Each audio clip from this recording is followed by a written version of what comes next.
Assalamualaikum warahmatullahi wabarakatuh. Waalaikumsalam warahmatullahi wabarakatuh. Bismillahirrahmanirrahim. Alhamdulillahi rabbil alamin. Wassalatu wassalamu ala ashrafil anbiya'i wal mursalin Sayyidina wa maulana Muhammadin wa ala alihi wa ashabihil mujahidin at-tahirin, amma ba'du.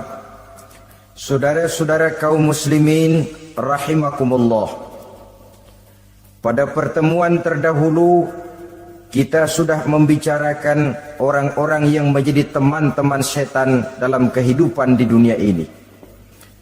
Maka pada pertemuan kali ini kita akan membicarakan tentang siapa yang menjadi musuh-musuh setan di dalam kehidupan. Dengan satu catatan, berbahagialah mereka yang menjadi musuh-musuh setan, tetapi celakalah mereka yang menjadi teman-teman setan. Bagaimanapun juga di dalam kehidupan ini, apabila orang telah memproklamirkan bendera permusuhan kepada kita, maka kita tentu seharusnya bersikap waspada dan mawas diri. Demikian juga iblis dan seluruh bala tentaranya yang terdiri daripada setan-setan. Mereka telah mengibarkan bendera permusuhan kepada Nabi Adam dan anak cucunya, kepada kita umat Rasulullah sallallahu alaihi wasallam. Akan sengsara dan celaka jika kepada iblis dan setan yang telah nyata-nyata mengibarkan bendera permusuhan itu kita mengadakan toleransi, mengadakan kerjasama, dan menjadi budak yang memperturutkan kemauan daripada iblis dan setan. Siapa yang menjadi musuh-musuh setan dalam kehidupan ini? Inilah pertanyaan berikutnya yang diajukan oleh baginda Rasul kepada iblis.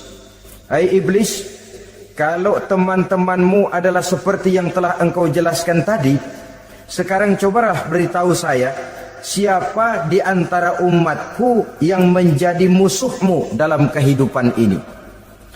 Atas pertanyaan ini iblis laknatullah menjawab, ya Rasul, musuh-musuhku di antara umatmu, pertama anta ya Muhammad.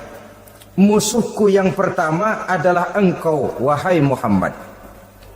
Kenapa iblis mencatat Nabi Muhammad sebagai tokoh nomor satu dalam deretan musuh-musuhnya?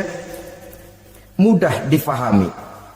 Pertama, keberadaan Rasul merupakan rahmah lil alamin, rahmah bagi lingkungan. Yang kedua, beliau berfungsi menyelamatkan manusia dari tempat yang gelap gulita, dari tempat kesesatan menuju tempat yang terang benderang penuh berisi petunjuk dan hidayah dari Allah Subhanahu wa taala. Maka menurut iblis, inilah manusia perintang pertama atas segala daya dan usahanya menggelincirkan manusia ke jalan yang dimurkai oleh Allah Subhanahu wa taala. Kalau kita baca sejarah, risalah yang dibawa oleh Nabi Muhammad ini memang merupakan risalah yang membawa rahmah bagi alam sekitarnya. Ada sedikit perbedaan dengan risalah-risalah sebelum beliau. Sepertinya risalah yang dibawa oleh para rasul terdahulu itu mempunyai efek yang langsung pada kehidupan di dunia ini. Nabi Nuh misalnya menyampaikan agama. Hai umatku, ini agama. Umat menentang, turun banjir yang menenggelamkan orang-orang kafir. Azab diturunkan pada waktu itu juga, pada saat nabinya masih hidup. Jadi azabnya itu jenis cash, kontan. Nabi Soleh, hai umatku, ini agama. Mereka menolak, turun gempa bumi yang amat hebat menggulung orang-orang kufur. Nabi Musa, hai umatku, ini agama. Mereka menolak, sebagian ditenggelamkan di Lautan Merah, sementara sebagian lain dikutuk menjadi monyet-monyet yang hina, seperti diceritakan dalam Al-Quranul Karim. Lain dengan Rasulullah Sallallahu Alaihi Wasallam. Bagaimanapun kurang ajarnya umat yang dihadapi oleh beliau, Bagaimanapun menentangnya jamaah yang dihadapi oleh beliau, azab tidak turun sepanjang beliau masih hidup. Ini merupakan jaminan dari Allah, wa ma kana Allahu liyu'adzibahum wa anta fihim. Allah sama sekali tidak akan menurunkan azab selama engkau wahai Muhammad masih hidup di tengah-tengah umatmu. Jadi keberadaan Nabi Muhammad merupakan jaminan keselamatan bagi umatnya. Selama beliau masih hidup, azab tidak turun bagaimanapun kurang ajarnya umat. Di sini sedikit bedanya dengan nabi-nabi terdahulu. Juga perbedaan dalam pola dakwah. Nabi Nuh ketika dakwahnya ditolak oleh umat, keluar doanya meminta umatnya ditenggelamkan. Tetapi Nabi kita ketika dilontari batu oleh umat, malah beliau mendoakan umatnya agar memperoleh hidayah. Oleh sikap yang semacam ini wajar lalu iblis menganggap Nabi Muhammad sebagai musuh ranking pertama. Yang kedua, siapa musuhmu di antara umatku? Yang kedua kata iblis, musuhku Muhammad imamun adil, pemimpin yang adil. Itu yang akan menjadi musuhku di dunia ini. Putus asa iblis menghadapi pemimpin yang adil. Tipu dayanya tidak terkena. Segala tingkah polanya tidak diperturutkan. Imam yang adil, pemimpin yang adil merupakan musuh daripada iblis laknatullah alaih. Apa sebabnya? Karena pemimpin yang adil mempunyai dampak dalam kehidupan di dunia ini. Melindungi orang banyak, menenteramkan orang banyak. Makin aman, tentram, tenang situasi dan kondisi, makin mudah orang melaksanakan ibadah. Makin tekun orang melaksanakan ibadah, makin dekat dia dengan Allah. Makin dekat manusia dengan Allah, makin jauh dia dari iblis. Sebab dua hal ini selalu kontradiktif. Jika kita jauh dari Allah, tentu dekat dengan iblis. Jika kita jauh dari iblis, harus dekat tentu dengan Allah. Dan begitu selanjutnya. Dalam kaitannya dengan kehidupan kita sekarang, saudara-saudara, disinilah perlunya mempersiapkan manusia. Membangun manusia itu jauh lebih sulit daripada membangun jembatan. Membangun manusia itu lebih sulit daripada membangun gedung-gedung bertingkat. Termasuk membangun dan mempersiapkan calon-calon pemimpin yang adil di masa yang akan datang. Membangun jembatan penting. Tapi lebih penting daripada membangun jembatan adalah membangun manusia yang bikin jembatan. Sebab kalau manusia yang bikin jembatan tidak dibangun lebih dahulu, saya khawatir jembatannya nanti habis dimakan oleh yang bangun jembatan. Mengaspal jalan raya penting. Lebih penting dari mengaspal jalan raya, membangun manusia yang mengaspal jalan itu. Sebab kalau manusia yang mengaspal jalan bermental rusak dan bejat, saya khawatir jalan belum selesai, aspalnya habis dimakan oleh yang ngaspal. Inilah pentingnya membangun manusia pembangunan. Semua tugas-tugas besar, semua pekerjaan-pekerjaan yang baik harus berangkat dari niat yang baik, berangkat dari hati yang bersih. Siapapun adanya kita, apapun profesi kita. Yang jadi kiai, marilah berangkat dari niat yang bersih. Yang jadi mubalik, marilah berangkat dari niat yang bersih. Niatnya itu mau menghidupkan Islam atau mau cari hidup jual Islam. Kalau mau menghidupkan Islam, mari sama-sama kita berjuang. Tapi kalau mau cari hidup untuk dengan menjual Islam, minggir saja daripada nanti bikin malu. Yang mengurus masjid, mari berangkat dari niat yang bersih. Ngurus masjid itu niatnya mau menghidupkan masjid atau mau cari hidup di dalam masjid. Kalau mau menghidupkan masjid, mari. Tapi kalau mau mencari hidup di dalam masjid, tolong minggir saja daripada nanti bikin aib. Yang jadi orang alim, mari berangkat dari niat yang bersih. Jangan memperjualbelikan fatwa, yang halal dikatakan haram, yang haram jadi samar-samar, nanti membingungkan umat. Berangkat dari niat yang bersih, membangun manusia, pembangunan ini barangkali istilah yang lebih kena. Saudara-saudara kaum muslimin rahimakumullah, setiap kita pada hakikatnya punya bakat secara fitrah yang kita bawa. Bakat apapun kita ini punya.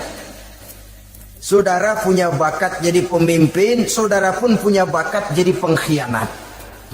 Saudara punya bakat jadi orang soleh, saudara juga punya bakat jadi orang salah.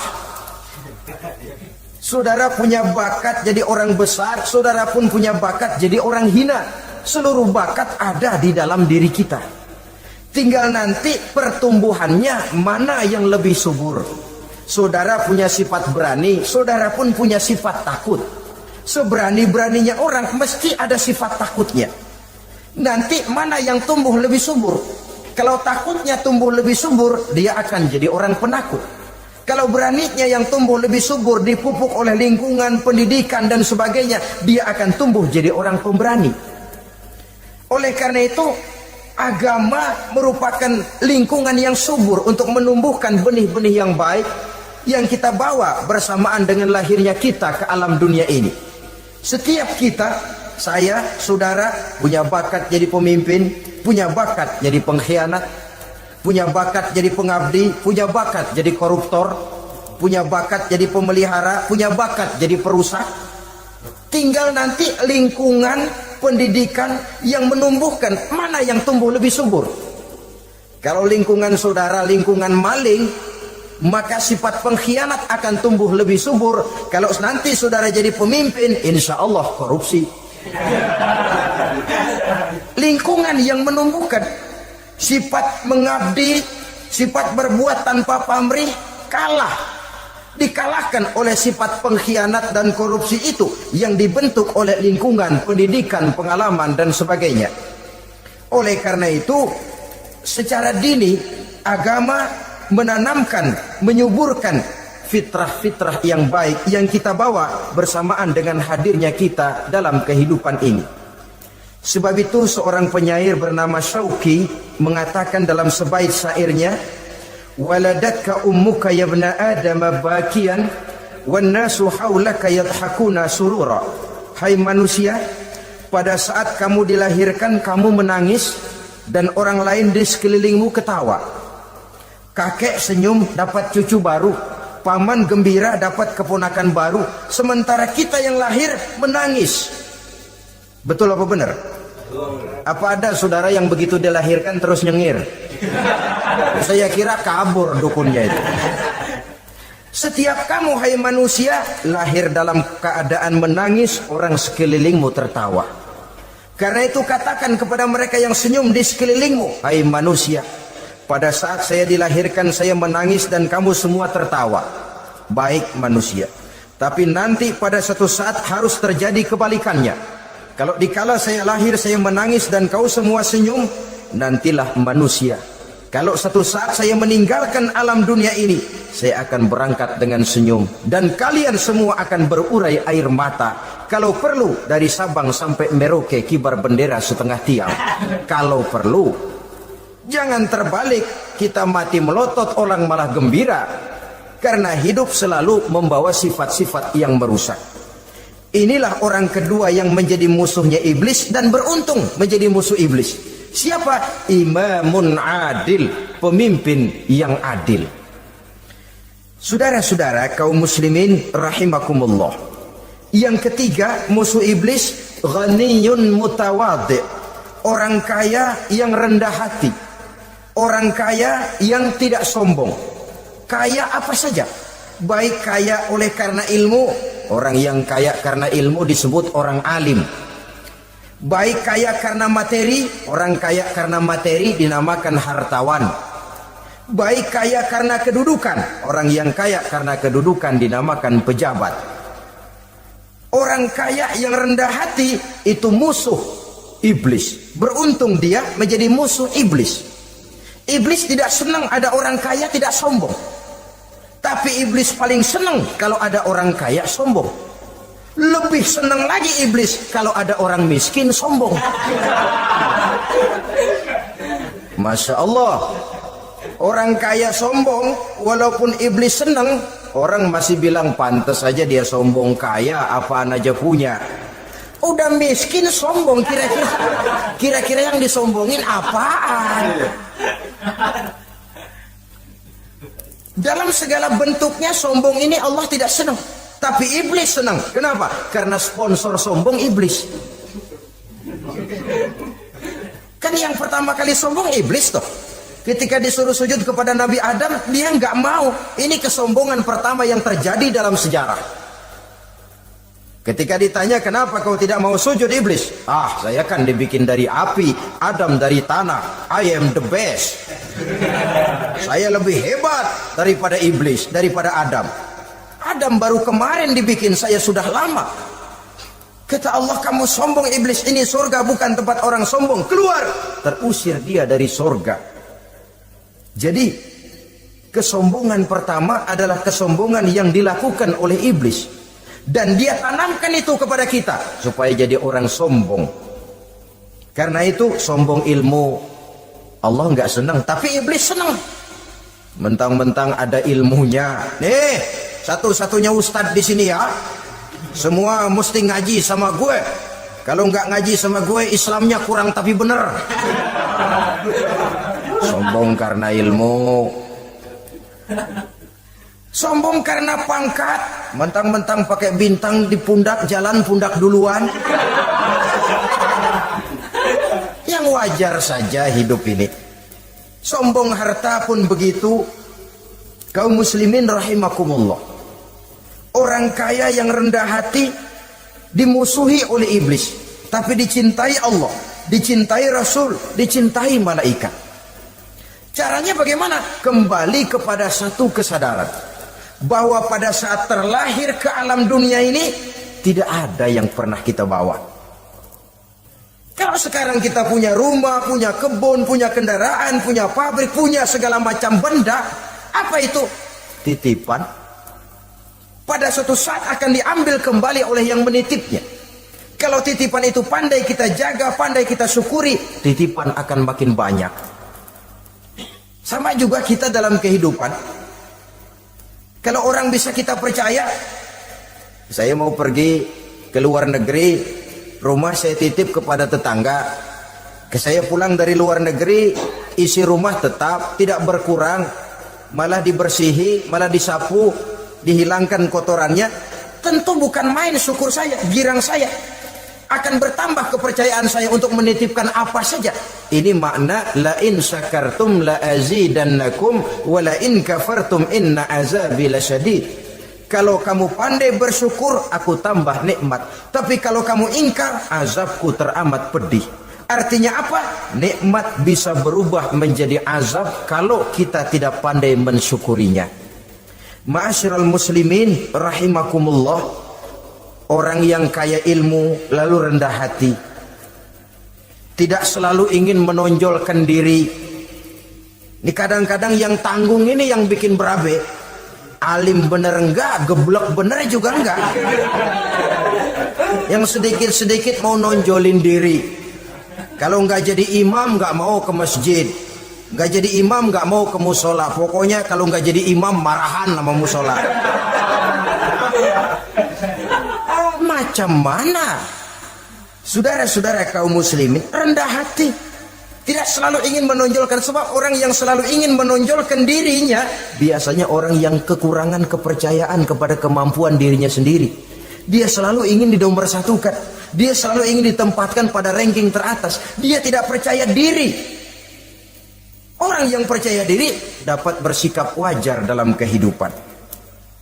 Begitu juga kaya karena harta, dengan menyadari bahwa harta bagaimanapun banyaknya titipan dari Allah, pada suatu saat akan kembali. Dia harus dimanfaatkan sesuai dengan kehendak yang menitipnya. Begitu juga kaya oleh karena pangkat, kedudukan dan jabatan, pada suatu saat jabatan itu akan hilang dari diri kita. Karenanya sering saya jelaskan bahwa pangkat di dunia ini yang paling tinggi pensiun. Titel yang paling akhir almarhum. Saudara setuju atau tidak, titel itu akan saudara dapat. Bagaimanapun kita cinta kepada pangkat, kedudukan, entoh pada akhirnya atau suatu saat akan sampai kepada posisi yang namanya pensiun. Kalau sadarlah kita kepada pemikiran ke arah sana, maka untuk mencapai kekayaan, baik kekayaan harta, kekayaan kedudukan, tidak lalu menghalalkan segala cara untuk mencapai tujuan, tapi dibatasi oleh norma dan kaedah yang harus dia taati, baik kaedah agama maupun kaedah bernegara. Inilah orang ketiga yang menjadi musuhnya iblis, orang kaya yang rendah hati, orang kaya yang tidak sombong. Yang keempat, saudara-saudara, tajirun shadiq, pedagang, pengusaha yang jujur. Iblis gedek betul, benci bukan main sama pengusaha, sama pedagang yang jujur, yang tidak ngurangi timbangan, tidak nipu pembeli, tidak barang yang jelek dibilang bagus, atau yang bagus di atas yang jelek di bawah, atau dicampur yang baik dengan yang jelek supaya kelihatan semuanya jadi baik. Semua orang ingin untung, tidak ada kecuali siapapun orangnya, dan itu wajar.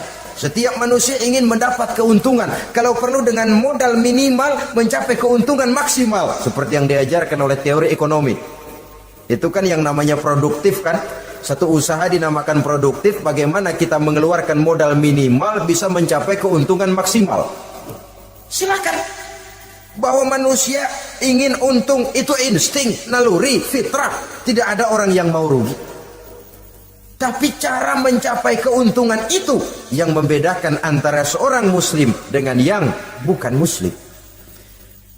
Sudah pernah saya sampaikan, apabila kaum pengusaha, para pedagang sudah dijangkiti penyakit yang tidak jujur, yang akan timbul adalah kekacauan ekonomi.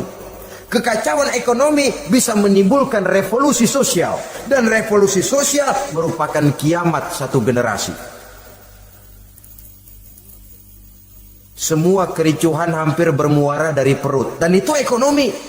Orang nodong perut, orang korupsi perut. Ya walaupun korupsi kalau sudah kelas kakap tidak lagi sekedar urusan perut. Ya perut apa yang diurusin kalau korupsinya miliaran itu? Perut jin barangkali. Saudara-saudara kaum muslimin rahimakumullah. Oleh karena itu, pedagang yang jujur, pengusaha yang jujur, ini merupakan musuh iblis. Iblis tidak senang kalau ada pengusaha yang jujur. Iblis tidak senang kalau ada pedagang yang jujur. Tapi iblis akan tepuk tangan kalau pedagang sudah selingkuh, kalau pengusaha sudah nipu. Ada orang bilang, sekarang mah kalau jujur-jujur benar nggak makan apa-apa dong kita. Sebab katanya jangan lagi nyari yang halal, sekarang ini yang haram aja seret. Rupanya sering masang undian nggak pernah kena. Lalu bilang jangan yang halal, yang haram aja nggak kena-kena katanya. Sebenarnya bukan itu masalahnya, saudara-saudara. Bukan itu masalahnya. Masalahnya ialah bahwa kejujuran membawa keberkahan. Ini kalau kita berpikir dengan kacamata agama. Keberkahan merupakan sumber ketenangan. Dan ketenangan ini tidak bisa dibeli dengan materi yang bagaimanapun banyaknya. Walaupun kita punya percetakan duit, ketenangan itu nggak bisa dibeli. Jangankan cuma punya duit banyak, percetakan duit saudara punya, mau membeli ketenangan yang berasal dari keberkahan, sulit. Jadi kejujuran membawa keberkahan, keberkahan membawa ketenangan. Jangan macam dulu tukang sol sepatu. Ditanya oleh temannya, "Bang, ngesol satu hari dapat berapa?" 200 rupiah. Sembayang enggak? Enggak. Islam? Islam, kalau Islam mah. Kata temannya, sembayang dah, kali aja besok dapat rezeki lebih banyak. Yang benar, iya. Kalau orang sholat itu Allah dekat, nanti rezekinya ditambah. Beneran? Bener. Subuh sembayang dia. Habis sembayang sarapan, berangkat ke tempat dia ngesol, mangkal. Dari pagi sampai jam 11 belum ada juga yang ngesol. Mulai bimbang hatinya. Katanya kalau sembahyang rezeki tambah. Tadi sembahyang subuh pagi hari belum ada yang ngesol. Cobaan kali, sabar. Datang sholat zuhur. Habis zuhur nunggu lagi, belum juga ada yang datang ngesol. Udah mau pulang hampir maghrib, baru datang satu orang dan ini sendal jepit putus.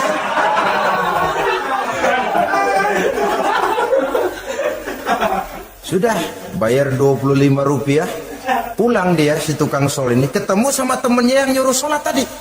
Ditanya, bagaimana penghasilan ini hari? Apa dijawab? Gua kapok deh sembahyang.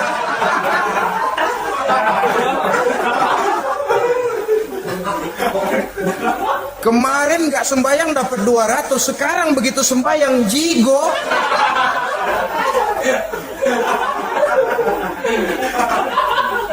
Dia tidak sadar bahwa dengan dari kacamata agama 25 rupiah yang membawa berkah jauh lebih baik ketimbang 200 uang panas. Dari kacamata agama 25 rupiah yang membawa berkah lebih baik daripada 200 rupiah tapi panas. Sebab panas menjauhkan kita dari ketenangan. Itulah sebabnya maka pedagang yang jujur, pengusaha yang jujur menjadi musuh setan dan beruntung. Sekarang jadi pengusaha jujur-jujur nggak dapat proyek, Pak. Kalau nggak bisa semur. Padahal agama sudah menjelaskan ar-rashi wal murtashi finnar. Orang yang nyogok dan orang yang disogok dua-duanya neraka. Kenapa? Join termasuk ta'awanu 'alal ismi wal 'udwan. Bertolong-tolongan dalam berbuat dosa dan kesalahan. Kalau hadiah lain hadiah, kalau sedekah lain sedekah. Tapi yang namanya semir, suap, ar-rashi wal murtashi finnar. Saudara-saudara kaum muslimin rahimakumullah. Jadi pedagang yang jujur, pengusaha yang jujur merupakan salah satu roda perekonomian. Kegoncangan ekonomi akan menimbulkan dampak sosial yang sangat luas dan kompleks. Yang pada giliran puncaknya, dampak paling negatifnya, dia sanggup menggerakkan terjadinya revolusi sosial. Bukankah sebagian besar gerak hidup manusia dimotivasi oleh keinginan untuk mempertahankan kelangsungan hidup? Dan kelangsungan hidup artinya mulut. Mulut itu artinya perut dan itu artinya makan. Setelah itu mungkin baru pangan, baru sandang, baru dia berpikir pakaian dan sebagainya. Jadi karena dia merupakan penggerak roda ekonomi, pedagang yang jujur, pengusaha yang jujur mutlak diperlukan dalam kehidupan ini. Sebab sekali lagi kejujuran akan membawa keberkahan, keberkahan memberikan ketenangan dalam kehidupan.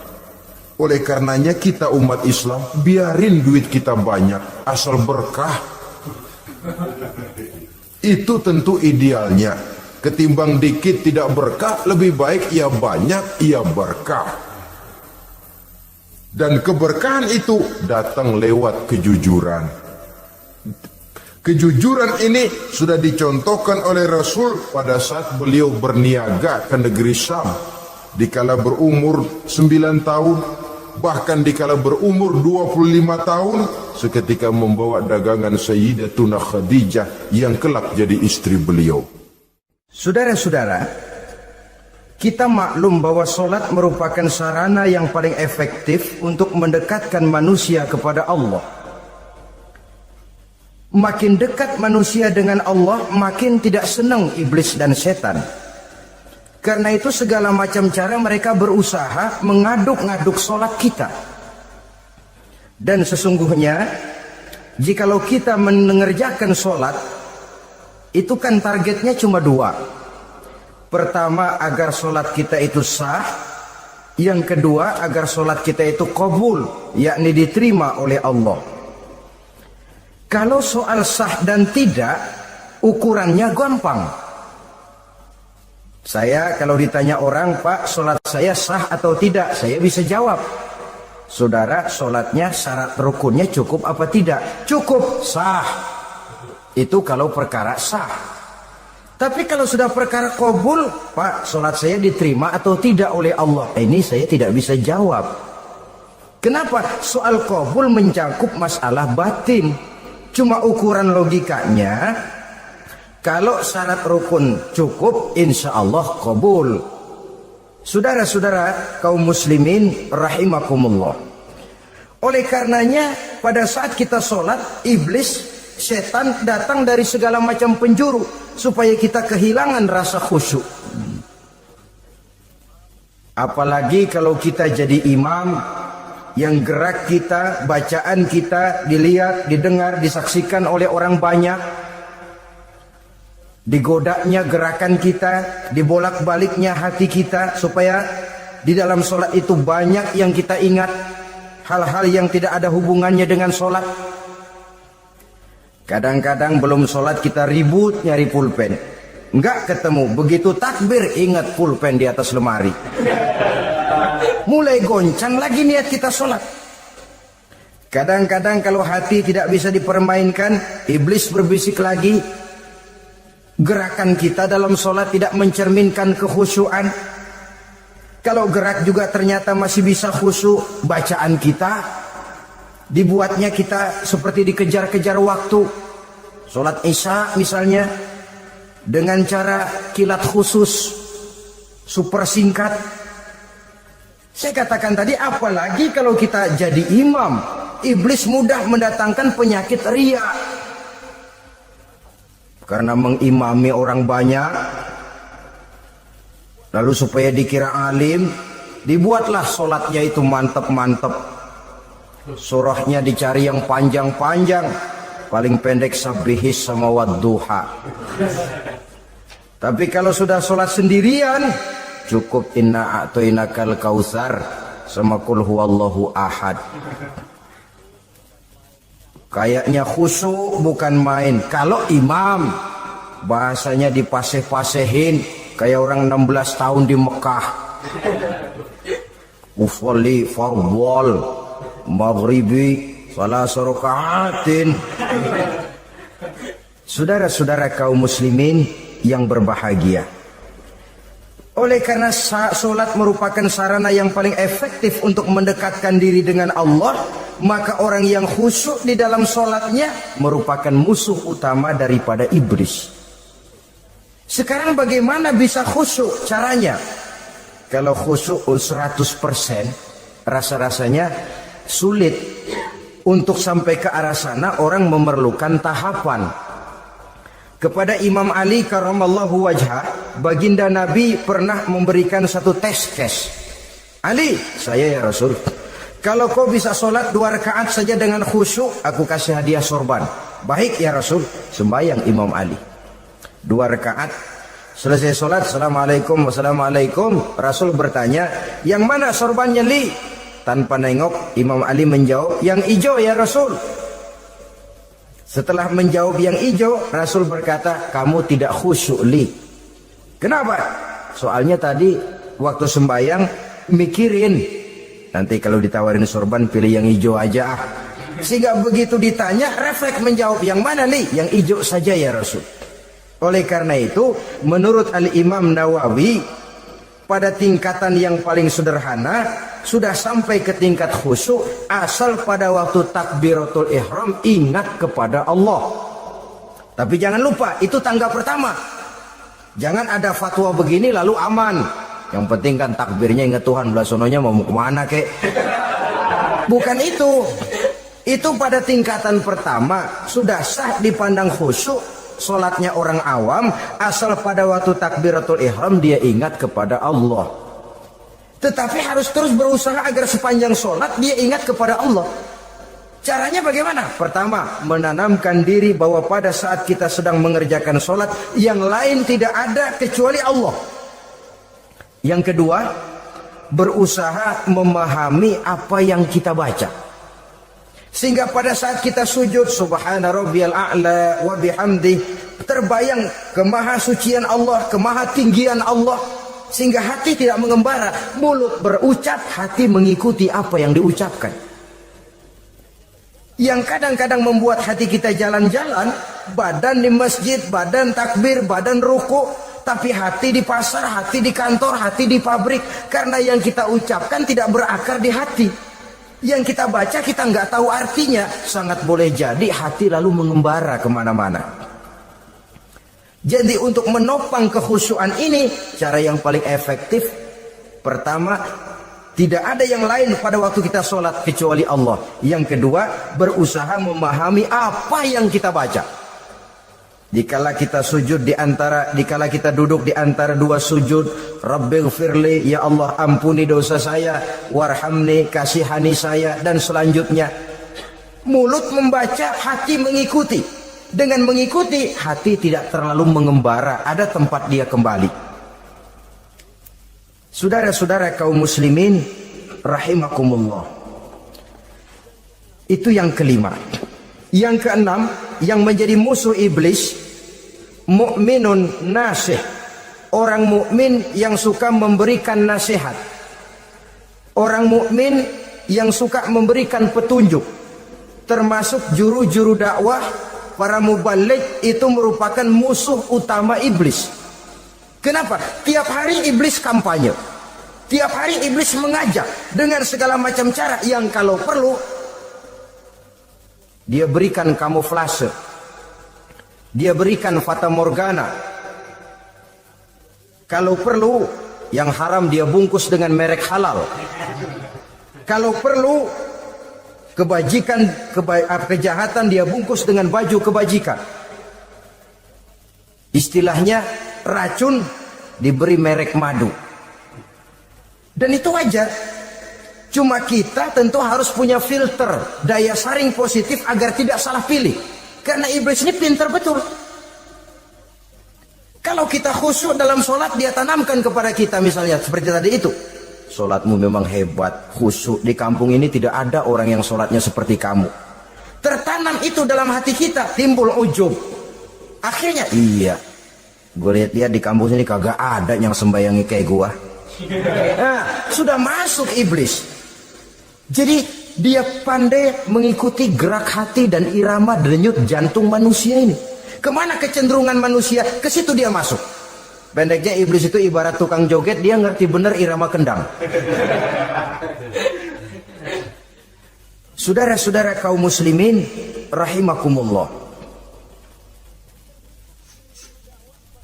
Termasuk juru-juru dakwah, para mubaligh, orang yang suka memberikan nasihat ini. Mereka memberikan filter kepada umat, kepada jamaah, jangan sampai salah pilih. Dan iblis menyesatkan kita supaya kita salah pilih. Satu contoh ringan. Kalau di depan saudara ada dua buah gelas, yang segelas isinya jamu, yang segelas sirup. Kira-kira saudara minum yang mana? Jamu. Jamu apa sirup? Sirup apa jamu? Orang yang pikirannya panjang, dia pasti minum jamu. Pahit memang, getir memang, tapi besok badan sehat, tenaga kuat, gairah kerja ada, kreativitas timbul, semangat menghadapi kehidupan tumbuh. Orang mukmin, orang yang berpandangan jauh ke depan. Pandangannya panjang. Panjang kemana? Tidak cuma ke dunia, sampai juga dia memandang ke alam barzakh, ke akhirat. Sholat itu jamu, pahit. Ngaji, hadir di majelis taklim itu jamu, pahit. Sedekah jamu, pahit. Mengeluarkan uang untuk kepentingan orang lain, enak aja minta sumbangan, datang-datang yang nyari pers keringat banding tulang gue, lu datang-datang mau minta. Yang enak ngumpulin harta lalu bakhil bin pelit alias medit. Itu jamu. Saudara hadirin yang saya muliakan, sedekah jamu pahit, puasa jamu pahit, jihad jamu pahit. Tapi nanti begitu kita meninggalkan dunia, masuk ke alam barzakh, apalagi pindah ke akhirat, baru terasa, aduh nikmatnya dulu kemarin itu minum jamu, sekarang badan sehat, tenaga kuat, kerja semangat. Nikmatnya dulu saya waktu di dunia sholat, rajin ngaji, suka sedekah, suka menolong orang. Sekarang terasa manfaatnya. Begitu saya berada di alam barzakh, apalagi sudah dibangkitkan di padang mahsyar di akhirat nanti, terasa seluruh kebajikan yang saya kerjakan. Nah, orang yang berpikir jangka pendek cuma ngelihat yang ada di depan hidungnya saja. Ngapain minum jamu getir, sirup nih, manis. Dia minum, dia ambil sirup, minum, manis memang pada waktu minum, tapi besok bibir jontor. Meninggalkan perintah Allah, sirup itu manis. Tidak sholat, manis. Tidak bayar zakat, sirup, manis. Tidak mau puasa, sirup, manis. Manis sekarang. Tapi nanti besok begitu masuk ke alam barzakh, begitu dibangkitkan di padang mahsyar di akhirat nanti, merintih kita menahan penyesalan yang sudah tidak ada artinya lagi. Sampai-sampai penduduk mahsyar itu ada yang berkata, diceritakan dalam Quran, ya laitani kuntu turaba. Wahai celaka, kenapa kita nggak jadi tanah saja? Menyesali kejadiannya. Andai kata mereka bisa kembali ke hidup di dunia lagi, mereka akan minta kejadian yang kedua untuk berbuat baik. Tapi tentu sudah penyesalan yang tidak ada gunanya lagi. Maka saudara-saudara, emang cuman jalan duluan kecebur di sumur yang nyesel duluan. Ada orang jalan, yang paling depan kecebur di sumur, itu tuh nyesel duluan katanya. Nyesel duluan. Yang lain mesti nyeselnya belakangan.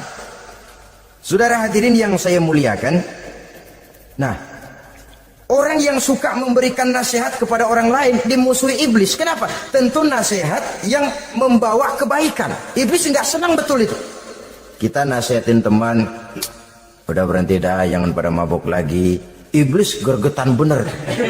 Ini orang dilarang lagi. Kita nasihati teman, udah jangan masang-masang lagi dah, nggak bakalan kena, dikebohongin.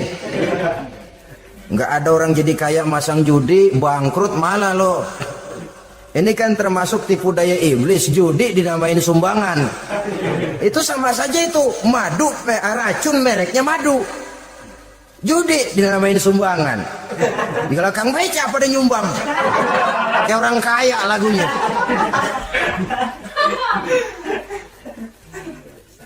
Saudara-saudara kaum muslimin rahimakumullah, adalah kewajiban kita memang untuk tawasau bil haq, saling nasihat menasihati. Setiap kita juru dakwah, setiap kita wajib menyampaikan apa yang sudah kita tahu kepada orang yang belum atau kurang tahu. Saudara yang bisa bismillah wajib mendakwahkan bismillah itu kepada orang yang belum tahu bismillah. Saudara bisa Fatihah harus menyampaikan itu kepada orang yang belum bisa Fatihah. Persetan dengan orang lain. Apalagi yang cuma kerjanya ngeritik saja, lu baru bisa Fatihah doang udah ngajar. Biar aja yang diajarin gak bisa Fatihah kok. Apa masalahnya pemerataan di bidang keilmuan? Sebab memang biasa penonton itu selalu lebih pandai menilai, kayaknya lebih pintar dari yang main. Sama saja orang nonton bola ngomel melulu, padahal dia sendiri belum tentu bisa main. Dengerin orang pidato pun begitu, monten bisa. Wah, kalau dia yang pidato 1 jam kayak semenit. Tapi kalau si Ano tuh kita udah pegel belum juga mau berhenti. Monten bisa, coba dia suruh pidato udah 1/4 jam masih ama badu.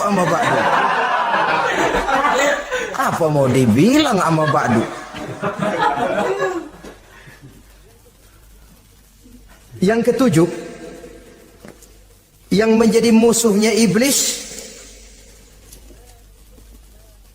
taibun sabitun ala taubatihi, orang yang bertaubat dan tetap di atas taubatnya.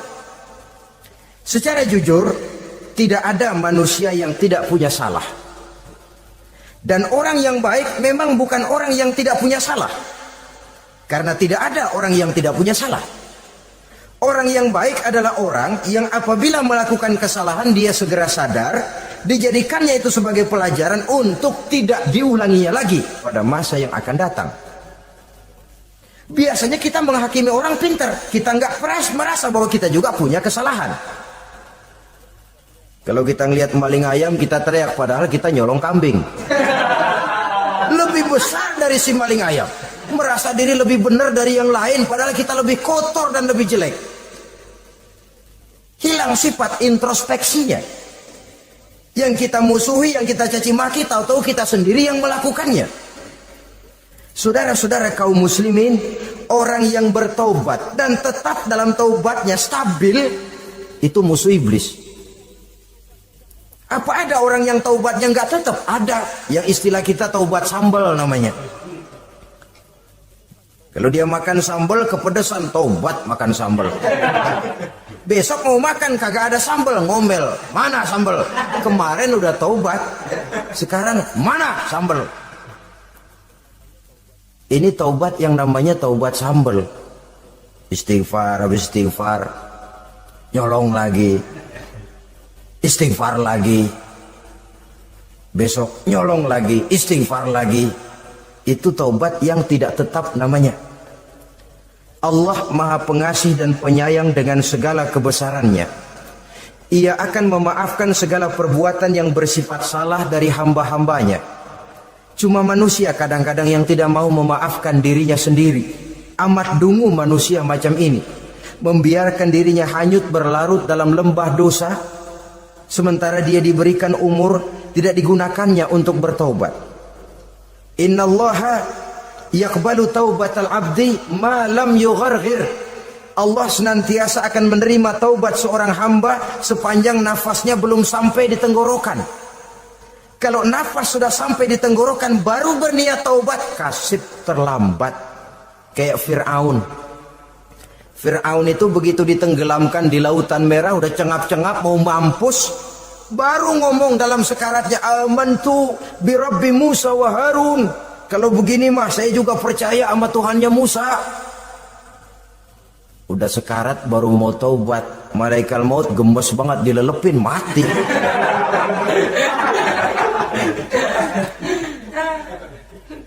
Nah, kepada adik-adik remaja, biasanya kalau sudah bicara taubat, pikiran kita, taubat mah urusan 70 tahun ke atas.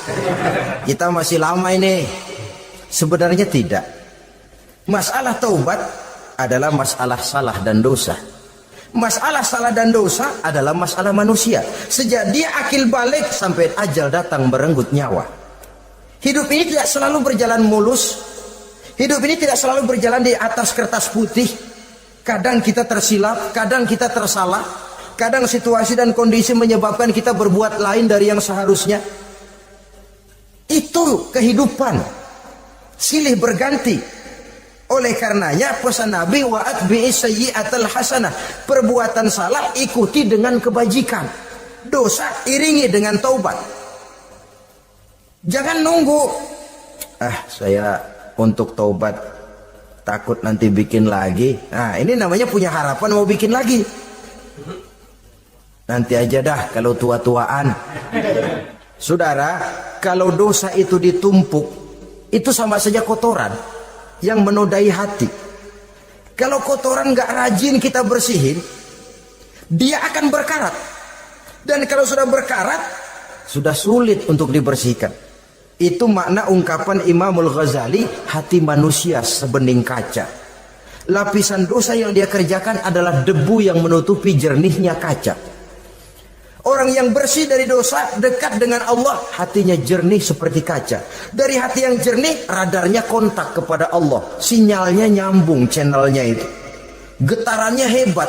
Wajar kalau lalu dia bisa tahu apa yang besok akan terjadi. Diberitahu oleh Allah. Yang namanya ilmu laduni itu.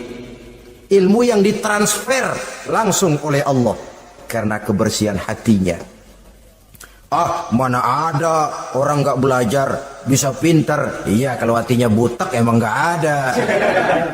Tapi kalau Allah mau berberangkat dari hati yang bersih, yang kontaknya nyambung kepada Allah, hati itu seperti kaca, kata Imam Ghazali. Dosa yang kita lakukan adalah debu. Kalau debu sedikit datang kita lap, datang lagi kita bersihin, datang lagi kita bersihin, insya Allah nggak sampai jadi noda di atas kaca itu. Tapi kalau nunggu debu itu sampai bertumpuk, besok aja ngelapnya dah, besok aja ngebersihinnya, bertumpuk dia, sulit membersihkannya. Walaupun kena, nodanya tentu tertinggal di atas kaca itu. Karena itu dalam kehidupan remaja misalnya, pemuda misalnya, kita tidak bisa menolak mode, tidak bisa menolak musim. Modenya disco, modenya breakdance, modenya joget, modenya jaipongan. Mode pada waktunya habis, ya habis. Tapi bagaimanapun dia akan punya dampak, memberikan bekas dalam membentuk kepribadian. Dan ini efek yang tidak kita inginkan. Efeknya, bukan modenya itu.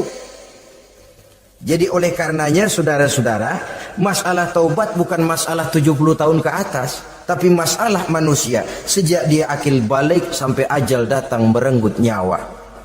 Sepanjang nafas belum sampai di kerongkongan, Allah akan menerima taubat seorang hamba. Bahkan dalam hadis qudsi Allah menyatakan, "Lau amiltumul khotoya hatta mala'atis sama thumma nadimtum fataballahu alaikum." Kalaupun kamu berbuat dosa sampai penuh langit dengan dosamu, kemudian kamu bertaubat dan menyesal, Allah pasti akan menerima taubatmu. Jadi orang yang taubat dengan sebenarnya dan tetap dalam taubatnya itu musuh iblis. Tapi orang yang taubatnya angin-anginan, iblis demen banget. Dari sembahyang, besok mabok, besoknya lagi nyolong, besoknya lagi zina, besok taubat lagi. Kata iblis, surak, iya lu gocet dah Tuhan.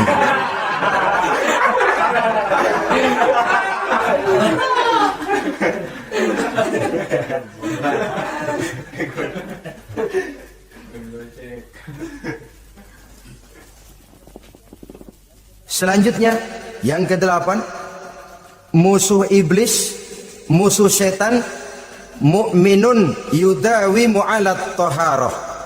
Orang mukmin yang membiasakan diri selalu dalam keadaan bersuci. Baik dari hadas kecil, lebih-lebih dari hadas besar. Wudu utamanya memang untuk sholat. Tapi membiasakan wudu dalam kehidupan sangat baik sekali. Mau ke kantor wudu dulu, mau ke pasar wudu dulu, mau ngajar wudu dulu. Apa sebabnya? Karena dalam keadaan suci, orang ada sikap memelihara kesuciannya. Kalau kita naik PPD pagi-pagi gelantungan, kalau punya wudu, hati-hati, kesenggol perempuan juga sayang sama wudu. Tapi kalau nggak punya wudu, jangan kesenggol, kita nyeruduk. Ada semacam sikap apik di dalam kehidupan ini. Karena itu biasakan wudu untuk menjaga kebersihan diri, kebersihan zahir, kebersihan batin. Belum lagi kemanfaatan di akhirat. Sebab kata Nabi, "Inna ummati ya'tuna yaumal qiyamah ghurran muhajjalin min asaril wudu." Umatku di akhirat nanti akan datang menghadap Allah dengan muka berseri-seri, bersinar-sinar dari sebab sering wudu. Sehingga tidak usah mengaku pun Rasul akan memanggil karena muka yang sering tersentuh air wudu ini. Mu'minun yudawimu ala taharah. Orang mukmin yang selalu membiasakan diri berada dalam keadaan suci, berwudu. Kita lihat ajaran wudu ya. Dari sejak bacaan-bacaannya saja itu sudah membawa manfaat. Lalu dari segi bahwa kita manusia sering tersilap melakukan dosa-dosa kecil. Dosa-dosa kecil itu oleh air wudu dia rontok. Tangan kita suka colak-colek. Pada saat membasuh dua tangan, Allahumma inni as'alukal yumna wal barakah wa a'udzubika minasyu'mi wal halakah. Dosa yang ada di tangan itu rontok. Mata kita suka pelotot-pelotot, nggak karu-karuan. Pada saat membasuh muka, nawaitu raf'al hadasil asghar. Dosa yang ada di mata rontok. Dari segi pembersihan batin. Belum lagi dari segi pembersihan zahir. Sehari semalam kalau 5 kali saja kita terkena air wudu, itu sudah menjaga kesehatan dan kebersihan. Saudara-saudara kaum muslimin rahimakumullah. Yang ke-9, orang yang menjadi musuh iblis yaitu mutawarra'un anil haram. Orang yang memelihara diri dari yang diharamkan oleh Allah. terpelihara dirinya, terpelihara yang dimakannya, yang diminumnya dari jenis-jenis yang haram, baik sedikit maupun banyak. Jangan cuma teriak haram waktu sedikit, tapi giliran banyak halal. Sama saja orang dikasih tahu, itu ada cerita anak-anak, Pak Haji punya anak main judi, dikasih tahu, Pak, anak bapak main judi, astagfirullah katanya. Tapi menang Pak, alhamdulillah.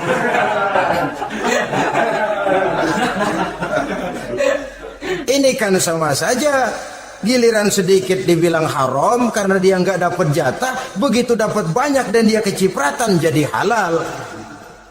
Yang sedikit haram, banyaknya pun juga haram. Yang banyaknya haram, sedikitnya juga haram. Ada orang bilang minuman keras kalau nggak mabok kan nggak haram. Yang memabukkan banyaknya, sedikitnya tetap saja haram. Ma askaro kasiruhu faqaliluhu haramun. Apa yang banyak menyebabkan jadi mabuk, sedikitnya pun juga haram.